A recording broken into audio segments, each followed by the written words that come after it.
Shalom, senang sekali bisa berjumpa kembali dalam channel YouTube Renungan Motivasi Kristen, khususnya di ruang jawaban Alkitab. Kami sangat bersyukur ada banyak pertanyaan yang masuk. Dan kali ini kita akan membahas satu pertanyaan, yaitu apa kata Alkitab tentang perselingkuhan? Bersama kita saat ini ada Bapak Joni Kilapong. Beliau adalah pendeta sekaligus motivator pendidikan. Shalom Kak. Shalom nih. Jadi gimana Kak menyangkut pertanyaan tadi, perselingkuhan tuh di Alkitab apa sih Kak yang dibahas? Ya, di Alkitab sebenarnya nggak ada kata selingkuh, tapi mungkin lebih tepat di Alkitab ditemukan kata zina. Karena kalau kita belajar dalam kamus bahasa Indonesia, kata selingkuh itu artinya seorang telah melakukan perbuatan atau aktivitas yang telah menyalahi kesepakatan atau komitmen dengan pasangannya. Nah, berarti merujuk kepada perzinahan sebenarnya. Nah, kalau misalnya berzinahan terlalu banyak kata Alkitab, baik di Perjanjian Lama maupun Perjanjian Baru. Jadi kalau misalnya kita mengetahui pasangan kita itu selingkuh, di Alkitab seharusnya kita sebagai orang Kristen, apa tindakan yang harus diambil? Nah, ini pertanyaan menarik. Kekristenan itu sebenarnya memiliki satu kekuatan. Apapun persoalan yang terjadi, kita diajar oleh Tuhan bagaimana merespon persoalan. Termasuk bagaimana merespon jika ada pasangan yang selingkuh. Nah, walaupun misalnya tidak mudah dalam realita, ketika pasangan selingkuh, setiap orang yang menghadapi ini pasti berat, sedih, kecewa, stres, frustrasi, depresi, bahkan mungkin ada yang hampir mengakhiri hidupnya. Tetapi kalau sikap Alkitab adalah pasti tidak bisa kita katakan bahwa kalau pasangan mau selingkuh, ceraikan dia. Nggak ada di Alkitab. Karena di Alkitab selalu menekankan pentingnya persatuan. Tidak ada yang bisa memisahkan. Itu penting dulu. Karena kalau kita misalnya langsung masuk sikap-sikap dalam meresponi pasangan yang selingkuh tanpa dasar Alkitab, nggak bisa. Dasar Alkitab adalah pria wanita, satu pria satu wanita yang telah dipersatukan Tuhan tidak bisa dipisahkan. Apapun alasannya, termasuk perselingkuhan. Nah, sikap yang pertama adalah setiap orang yang telah, misalnya ya, ada satu laki-laki atau perempuan yang menghadapi pasangan selingkuh, maka yang paling pertama adalah dia harus tidak pernah berhenti untuk mengasihi. Oh, kok kayaknya klise banget ya? Pak Pendeta terlalu rohani sekali. Sebenarnya ini bukan masalah terlalu rohani, tapi itu yang harus dilakukan. Kenapa harus tidak boleh berhenti mengasihi? Karena Alkitab mengatakan bahwa hanya kasih yang dapat melupakan kesalahan. Kasih yang dapat melenyapkan ketakutan. Karena ketika saya misalnya, istri saya selingkuh, pasti ada kekhawatiran dan ketakutan saya. Itu pasti.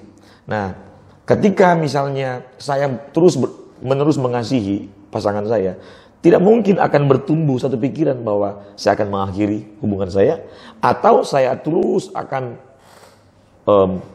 membenci dia.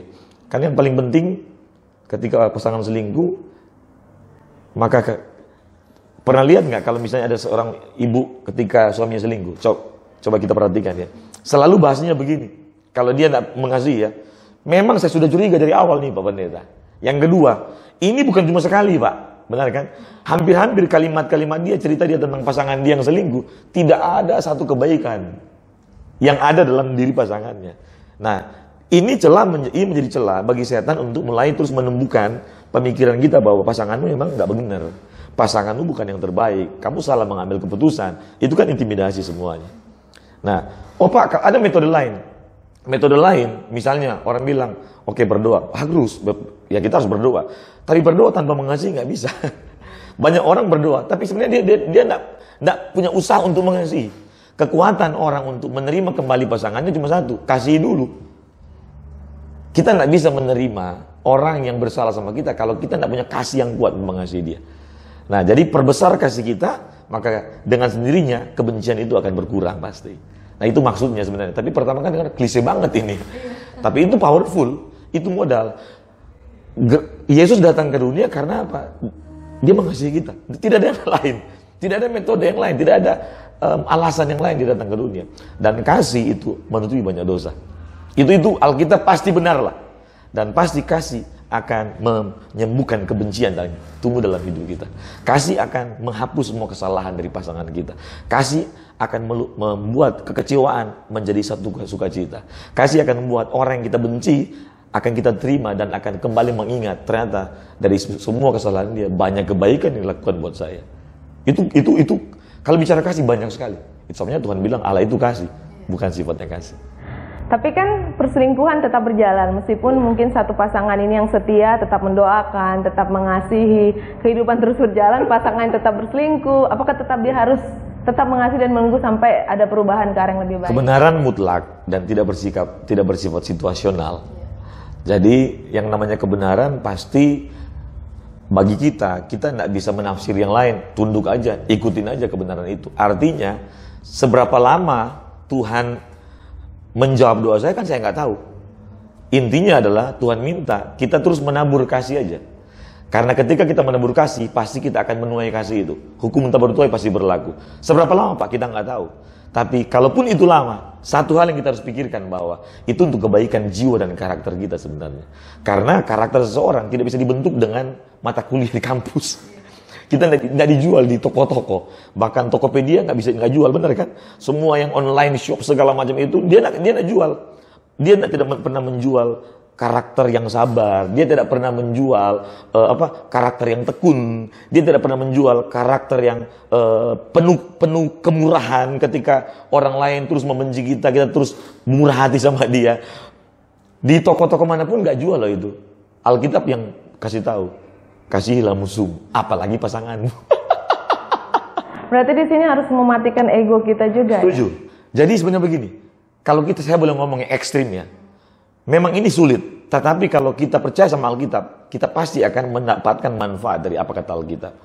Contoh misalnya, tante saya, dia menantikan kembalinya suami yang sudah selingkuh dan punya istri, punya anak lagi. 33 tahun. Saya ngomong ini kan karena bukan teori loh. Saya melihat dengan mata kepala saya, tante saya di kampung saya. 33 tahun dan dia menanti terus.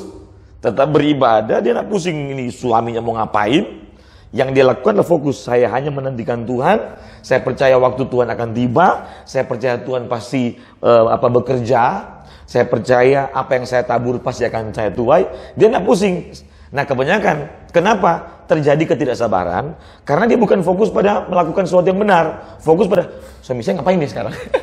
Suami saya ngapain sekarang ya? Lu di mana? Oh itu yang terus. Nah ini kan peralihan fokus sebenarnya.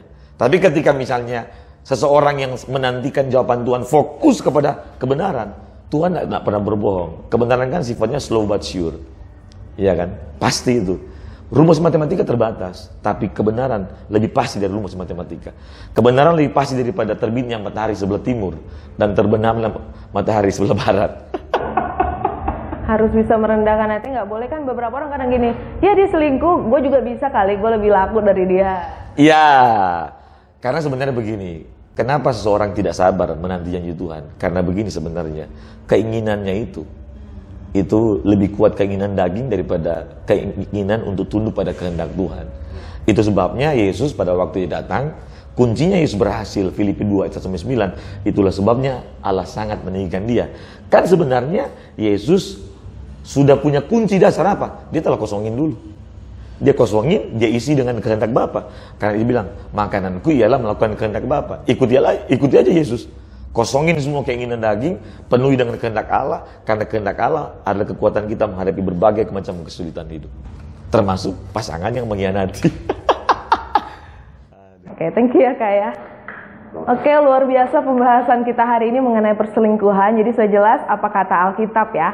Jika kamu merasa diberkati dengan video ini, silahkan klik like dan share agar lebih banyak orang yang diberkati. Kalau masih punya pertanyaan lain, silahkan ketik di kolom komentar. Jangan lupa klik subscribe untuk mendapatkan informasi video terbaru dari channel YouTube Renungan Motivasi Kristen. Tuhan Yesus memberkati.